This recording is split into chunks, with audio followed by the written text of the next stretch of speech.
Hello, brilliant people. Good afternoon to all of you. This is Jobert Bergaza and welcome to Jobert Talks. Ayan. Sigaw te.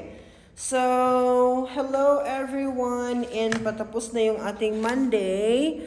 Flex ko lang sa inyo yung ginawa ko. Actually, mga my dear, every week talaga dito is naghahanda ako ng worksheets for my kids. Ayan.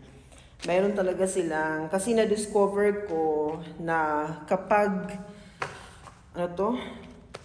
may PowerPoint ka, tapos meron kang something na pinapasagutan sa kanila at the same time, while nakikinig sila sa iyo, effective siya. At some point, hindi ko alam sa ibang teachers dyan, yung na-observe ko dito is effective siya kasi mas makikinig sila sa iyo. May mga blanks dito na kailangan nilang isulat.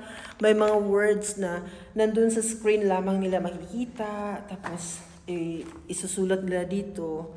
Ayan.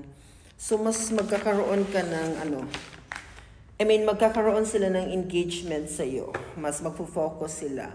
Tapos may mga questions din akong pinapasagot sa kanila every now and then na kailangan nilang isulat dito sa papel yung sagot. Ayan. So, ganito ako every Monday.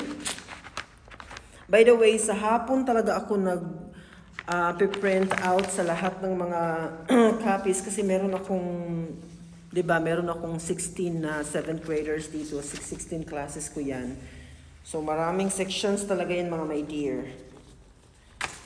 Kaya sa hapon ako nagpiprint para naman hindi ako makasagabal doon sa mga teachers na magpiprint din doon sa aming printer, sa faculty office.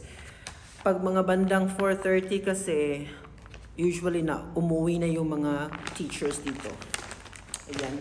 So, larlar to the highest level. Pero eto na, ready na ang ating linggo ngayon. So, yan. Kada linggo, kailangan ko maghanda ng panibagong gamit nila for learning.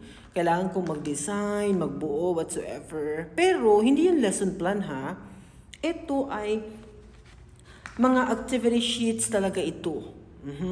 Na gagamitin nila while nagkakanda ka ng klase. Ganun lang dito eh. Pag nabuo mo na yan, pag nagawa mo na to, tapos na ang iyong trabaho. Mag-discuss ka na lang.